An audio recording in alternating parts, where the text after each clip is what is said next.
Jambo Siemi Banabeto, welcome to another episode of Bantu Re-Education. With you as Yakubi Banabantu, we have a pleasure once more of hosting Elder Ukakanya Okukane, according to the Tswana, which means the lesser light. I can never bring myself to call him John. Joining us all the way from the plains of Mount Kenya. Also in the house today, we have Nyambura joining us from Germany. And we also have another Nyambura, the Bantu, joining us from the Eastern Coast. So welcome. I believe they are going to say hi to each and every one of you. Hi. Hi, viewers.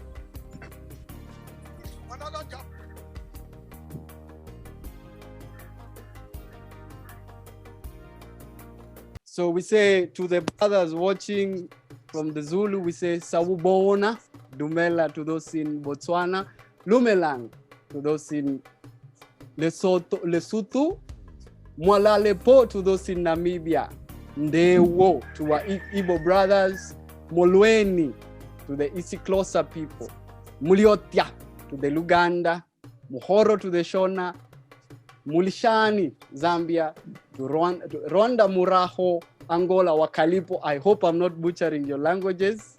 And to our brothers dispersed by the transatlantic slave trade, the Mohammedan slave trade, or even modern migration, whether you're Afro-Caribbean, Afro-Hispanic, Afro-Asiatic, we say, Siemi Banabeto, Kembo Kembo Tatanzambi, Mpungu Tolendo, Bawo Osemazulini, so Nini na Nini, the one and only Nkulunkulu, as we call him by our Bantu names. So, Elder Lekanganye, I believe, I always tell you, you are the tree with the fruits and we shall throw stones.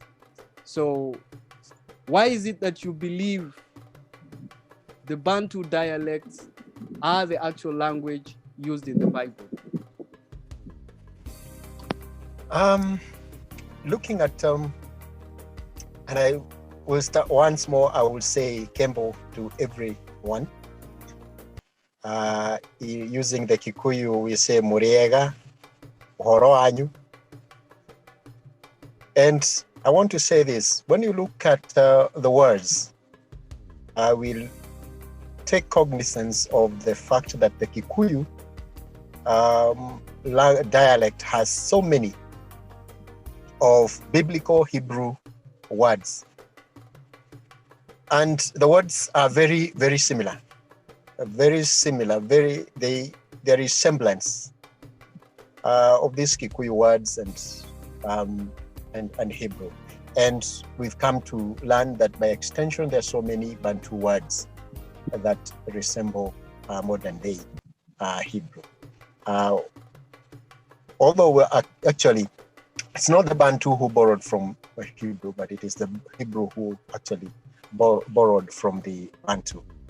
Now, to give you an example from the Kikuyu, when you look at the word awa, which is when one is addressing his father respectfully. And when you look at Abba, what the Christians call Abba, in actual sense, it's Ava, because we know that the bet has both the hard B and the V sound. When you look at those words, they are similar. When you look at even the biblical manna, the manna that is the food they were given by the Most High in the wilderness, that's the Isolere. When you look at that, they ask themselves, what is it? You know, they couldn't, because it was small. And at some point, they even despised it, having eaten it for so long. So that resembles the Kikuyu word manna, and not only the Kikuyu, but in Kenya, again, we have another group called the Kamba. The Kamba say manna for something that is less useful. So when you look at that, you see some semblance and it is evidence that these communities, and especially when you look at the Kikuyus have been at the mountains, the Mount Kenya and what we call the Nyandarua Mountains, and they have been shelved from outside influence for quite some time. So it's not that they interacted or borrowed from other communities.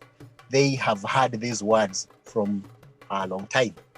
So when you look at what the Kikuyus inquire each other in the morning, they ask each other, wokera, wokera, which resembles boker tov, what the Hebrews, modern day Hebrews, require of each other. They ask each other, boker tov, good morning. But for the Kikuyus, wokera. So everyone can see there is semblance in these words. Laila Tov in Hebrew is may you sleep well or good night. And when it comes to the Kikuyu, they will tell you Rara. When you look at Rara and Laila, and Rara is to sleep. Rara, the L and the Kikuyu, for the Kikuyu, the L and the R are interchangeable. So that in most places you find there is no L, but it's R. So Rara and Laila resemble. So we see there are so many words that look similar. Now, let's look at the word for the deity, the Most High in Kikuyu, Ngai. When you look at Ngai, the Hebrew will talk about Chaim, and when you revisit the Kikongo, this Ngai actually means I am. So you can see that Ngai, being I am, he lives forever. So he is always alive. So you can see the semblance between the Kikuyu language and Hebrew. Now, water in Kikuyu is mai. And for the Hebrew, it is mayim. They say mayim, but we know they usually talk about a silent M, at the end. But when you look at that, mai and mai is the same. When you tell somebody to hush in Kikuyu, you usually say tumia. Tumia. Tumia, signifying you're telling somebody to keep silent. Silence in Hebrew is dumia. So you can see that these words resemble. Mutana is somebody who is generous in Kikuyu, and matana is gift in Hebrew. Rohuho is wind, and we know that the Mwanda, the spirit, is likened to wind. On that day of Pentecost, it is said that there was a wind, and the Hebrew word for that is the ruach. The ruhuho and ruach. You can see even when it comes to the sounds, they are similar. So you will agree with me that when you revisit the biblical Hebrew and you revisit, you look at the Kikuyu and other dialects, because you will see that there is quite a significant amount of semblance between those two languages. Wow, now, wow. More, wow. Please proceed. More in Hebrew is a teacher. And at times you find languages have opposites, direct opposites. Kimore in Kikuyu is somebody who is foolish, somebody who requires to be taught. And And there you can see some difference being that they are directly opposite. Maito is a mother, and in Hebrew it's Ima. So there again you see some semblance. For a community that was actually enclosed, it didn't have much interaction, because what they would do if they saw an intruder whom they sensed was going to wreak havoc to the community, they would not allow that person to get out of their land alive. So the Kikuyu community actually remained enclosed for quite some time. But when it comes to the language, you are able to tell there is some similarity, some semblance between the Kikuyu language and Hebrew. Wow,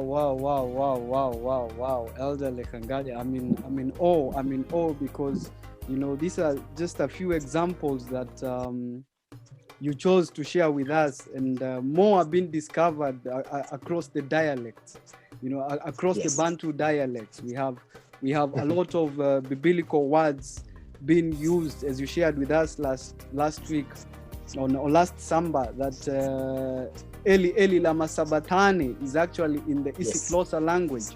When you say Mene Tekel Umfanzile, the writing on the wall with Daniel, it's actually also in Isiklosa. So this is amazing to realize. So now, Sister Nyambura, a question to you, a very, very, very, very revealing presentation by Elder Lekangale, the Lesser Light. Why do you think the nations would create a language taken from the Bantu dialects and try and incorporate German to a language? Why is this, Nyambura? Kindly share with us.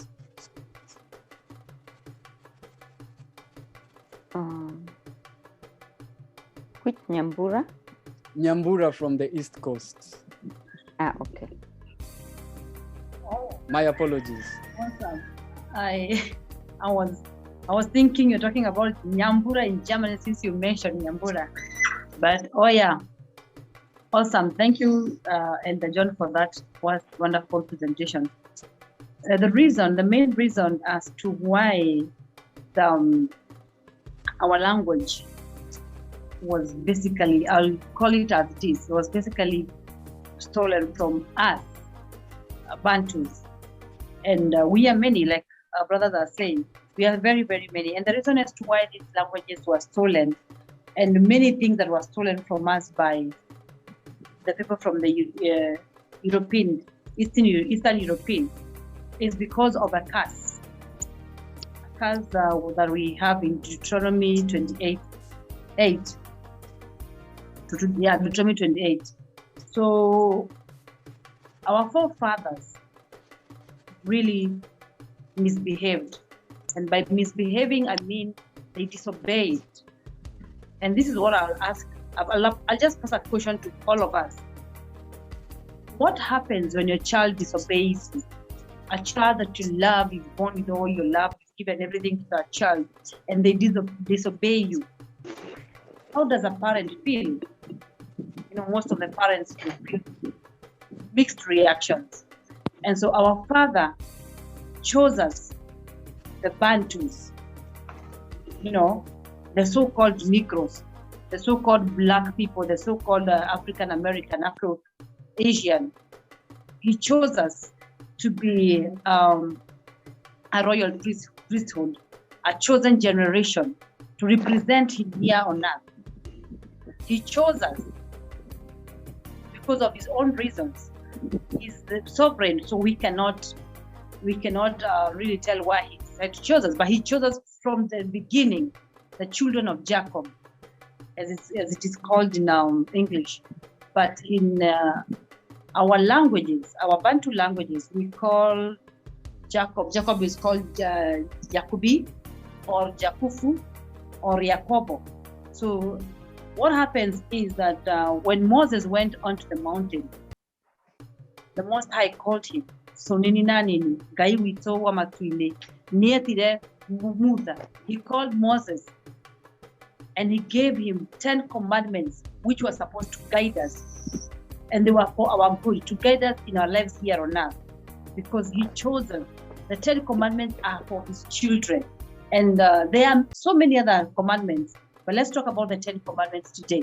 And maybe dietary laws, he gave us the laws, the commandments, his ways, the statutes, the ordinances on which we were supposed to live by.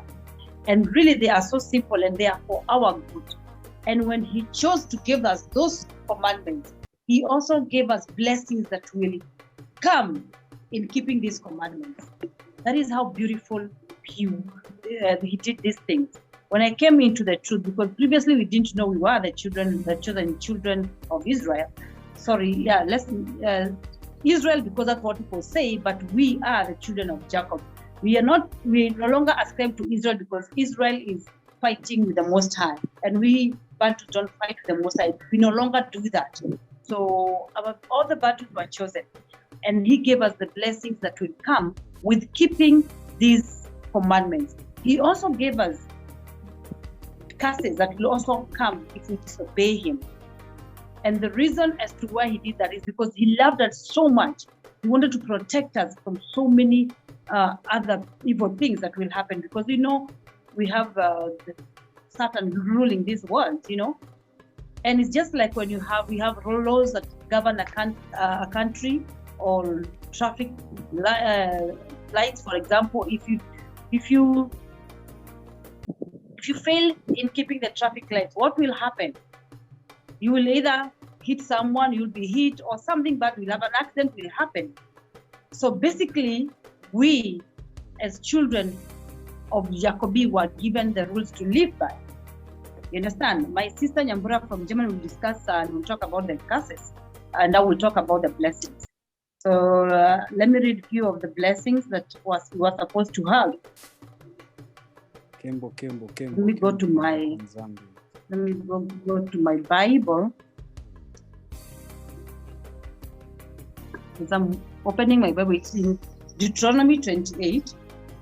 That is where you will find the blessings and the curses, because most of us want to understand, and how did we end up here?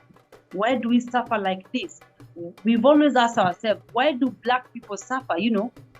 Why do we Bantu suffer so much? We have got everything in our land.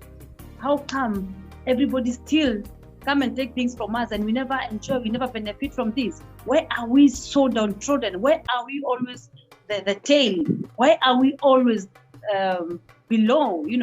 Why do we do so much yet we get nothing? Why are we hated, especially that one? Why are we hated so much? Why is our color hated? That made us, even our own Black people, our Black queens and even kings nowadays are bleaching their skin, because they have really hated themselves. Why did all this happen? This happened because of the curses, and because our forefathers really disobeyed the Most High. And then Christianity also came and spoiled everything for us, and they came with the narrative of, the law was nailed on the cross, which of course is a lie. And when we read all this, I can't read all the blessings. I can read because they are few. Yeah, perhaps, I can read. But perhaps you can pick assorted numbers of them, because it is Deuteronomy 28. The Bible is in the public domain, so anybody that wants to read, it is available. But for the purposes of this discussion, share those that you feel you can share. So I personally have gone through all the curses because I disobeyed and I inherited the lies, and all of us have done the same. We have inherited the lies, and personally I have gone through all the pain of those curses. It is now that I have returned back to my Father, returned back to his ways, that I have started enjoying the blessings.